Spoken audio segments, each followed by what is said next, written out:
What happens when a forgotten hero appears at an air show, carrying decades of untold stories?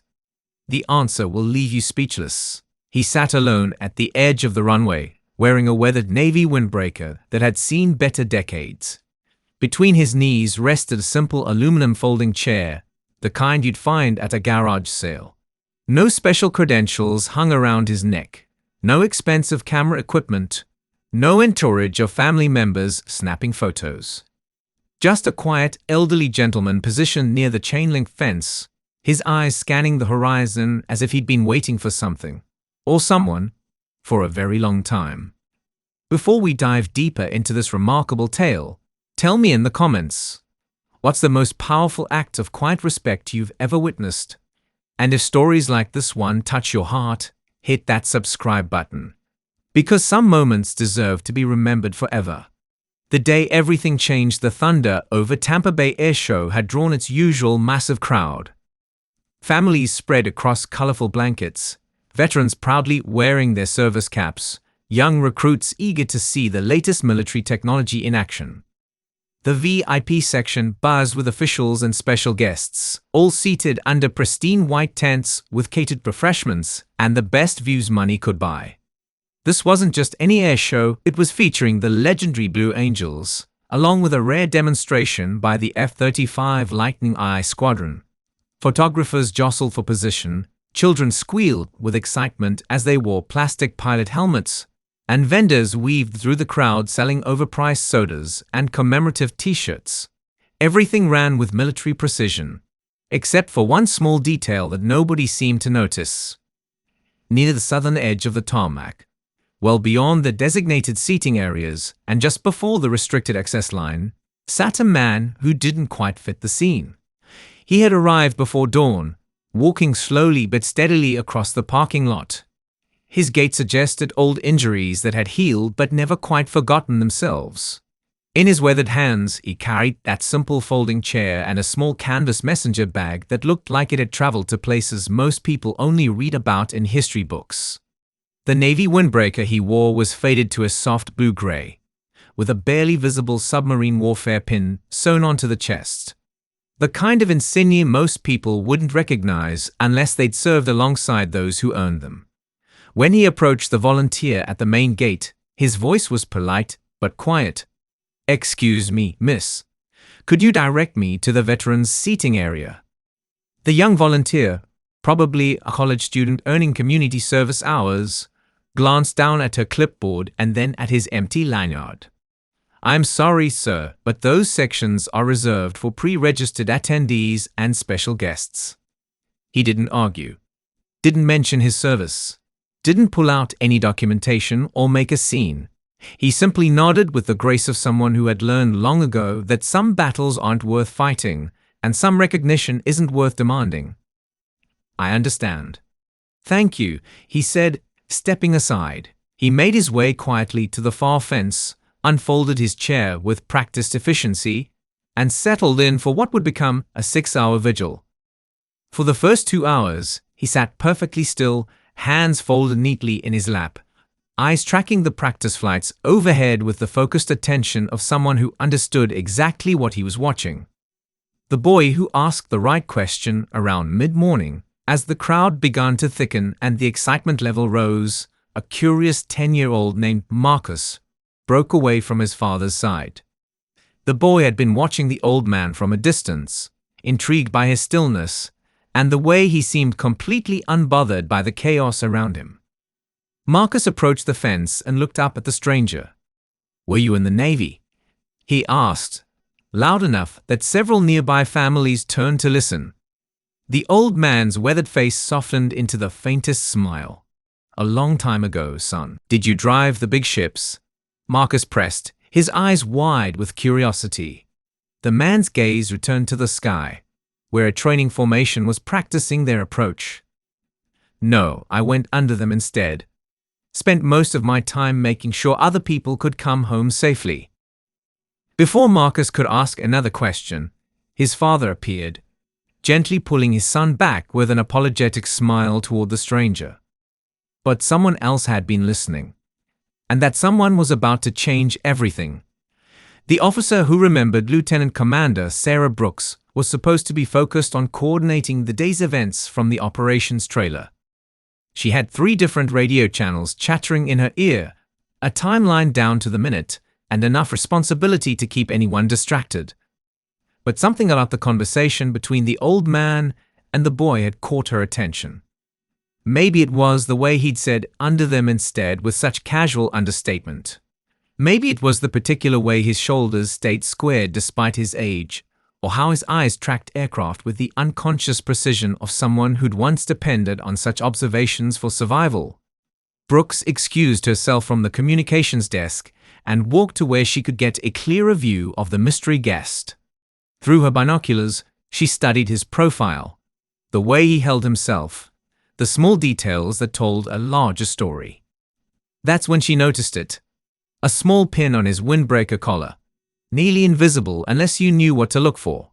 It was tarnished silver, depicting a submarine with dolphins on either side.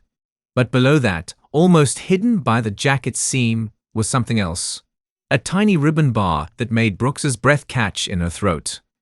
She lowered her binoculars and pulled out her smartphone, quickly accessing the veteran database she had clearance to view. She searched by era, by insignia, by service awards. After 10 minutes of scrolling, she found a match that made her hands shake slightly. Master Chief Petty Officer Robert Silent Sullivan, USN, retired, submarine service. U.S. Thresher, SN 593. U.S. Barb, SN 596, combat deployments. Classified, Cold War era, decorations. Navy Cross, Silver Star, Purple Heart 2. Presidential Unit Citation Special Operations. Deep Reconnaissance, Enemy Water Infiltration, Personnel Recovery Notable Action. Led underwater rescue mission to retrieve downed pilot 200 miles behind enemy lines, 1968. Remained submerged for 72 hours while enemy forces searched overhead. Post-service. Declined all media interviews, refused presidential ceremony invitation, disappeared from public records in 1985. The final note in his file read, "Requested privacy. Do not contact for ceremonial events." Chen stared at her phone screen, then looked back toward the fence where the man sat unchanged, still watching the sky with infinite patience. The decision that broke protocol back in the pilot briefing room, Commander Jake "Iceberg" Morrison was going through final checks with his F-35 demonstration team. They'd flown this routine hundreds of times. Precision formation flying, high-speed passes, vertical climbs that pushed the boundaries of what seemed physically possible. Everything was standard procedure until Brooks burst through the door, her face flushed with urgency. "Morrison, I need to talk to you," she said, pulling him aside. "That man sitting alone by the eastern fence, I know who he is." She showed him the service record on her phone. Morrison read in silence, his expression growing more serious with each line. "Holy hell," he whispered finally. "He's here?" "Actually here." Brooks nodded. Sitting in a $5 lawn chair while the moment that changed everything as the afternoon sun reached its peak, the announcer's voice boomed across the airfield. "Ladies and gentlemen, please direct your attention skyward for the main event. The United States Navy F-35 Lightning IE demonstration team." The crowd erupted in cheers. Children climbed onto shoulders, phones rose like a digital wave, and even the VIPs put down their drinks to watch. Morrison and his wingman taxied to the runway, engines screaming with barely contained power. The sound alone was enough to make the ground vibrate and hearts race. They launched in perfect sequence, 4 aircraft rising like gray arrows into the cloudless sky. For 20 minutes, they executed flawless maneuvers. Diamond formations, solo aerobatics, high-speed passes that left sonic booms echoing across the bay. The crowd gasped and applauded with each gravity-defying turn. But as they lined up for their final formation pass, the signature 4-ship diamond that would end the show, something unexpected happened. Morrison's voice crackled over the radio. "Tower Lightning Lead, requesting slight deviation from flight path. Lightning lead, state your intentions. There was a pause. Personal discretion, tower. Nothing dangerous, just paying respects.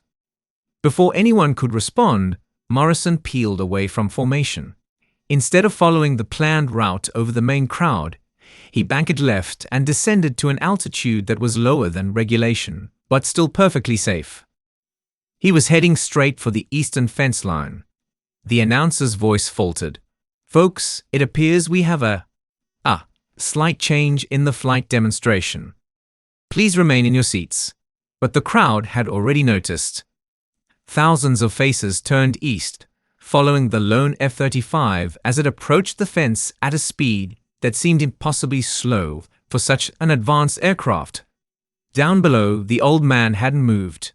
He sat exactly as he had for hours, back straight, hands folded, watching the sky with the same patient attention he'd maintained all day. The F-35 passed directly overhead at just 100 feet, so low that the crowd could see the pilot's helmet through the canopy. But Morrison wasn't performing any aerobatics. This wasn't about showing off the aircraft's capabilities. This was something else entirely. As the jet passed over the fence, Morrison executed a maneuver that wasn't in any flight manual. A slow, graceful wing rock. Left, then right, then level. The universal pilot salute reserved for the highest honors. Below, Master Chief Sullivan finally moved. He stood slowly, his joints protesting after hours in the chair, and placed his right hand over his heart. He didn't salute. That wouldn't have been appropriate, but his gesture carried a weight that everyone watching could feel. The F-35 continued its pass, climbed sharply, and rejoined the formation as if nothing had happened. The other pilots completed their routine flawlessly, but it didn't matter. Everyone had witnessed something unscripted, unplanned, and unforgettable. The ripple effect, what happened next, wasn't organized by any protocol officer or planned by any ceremony coordinator. It started with a single person, a teenage girl in the stands who began to clap. Not the enthusiastic applause of an airshow crowd, but something slower, more deliberate. Others joined her. One by one, section by section, the entire crowd of 50,000 people rose to their feet in sustained applause. Not for the aircraft, not for the demonstration, but for the quiet man by the fence who had asked for nothing and received everything. Near the VIP section, a retired Marine general removed his cap. Then another veteran, then another. Within moments, hundreds of people were standing at attention, many with tears streaming down their faces. Sullivan looked around for the first time since arriving. He saw the faces turn toward him, the respect being offered, the recognition he had never sought. For just a moment, his composure wavered. Not with embarrassment, but with something deeper and more complex. Then, with the same quiet dignity he had maintained all day, he began to fold his chair. He collapsed it with practiced efficiency, shouldered his small bag, and began walking toward the exit. The crowd parted naturally, creating a pathway. Some people nodded as he passed, others saluted. Many simply stood in respectful silence. He walked steadily across the tarmac, past the operations trailers, past the souvenir stands, past the parking attendants who had stopped their work to watch. He never hurried, never looked back, never acknowledged the attention in any way that suggested he expected or desired it. At the far edge of the parking lot, a single airport shuttle waited for passengers heading back to town. Sullivan climbed aboard, chose a seat near the back, and looked out the window one last time at the airfield where he had experienced something extraordinary. As the shuttle pulled away, the driver, a young man who had no idea who his passenger was, glanced in the rearview mirror. "Hell of a show today, wasn't it?" he said, making conversation. Sullivan watched the airfield disappear behind them. "Yes," he said quietly, "it really was." The legacy Master Chief Robert Sullivan never returned to another airshow. His name was never officially added to any VIP list, and he never granted any interviews about what happened that day. The flight records show only a minor deviation from the planned route. Pilot discretion was the official explanation. But something permanent changed at Thunder over Tampa Bay. Every year since, on the same weekend, a single folding chair is placed at the eastern fence line. It's never announced, never explained to the crowd, and never included in the official program. A small placard reads simply, "Reserved for those who served in silence." New pilots are told the story during their briefings, though the details change slightly with each telling. Some call it legend, others know it as fact. The truth, as usual, lies somewhere in between. And every year, when the F-35's take to the sky for their demonstration, one pilot always breaks slightly from formation to execute a single, slow wing rock over that empty chair.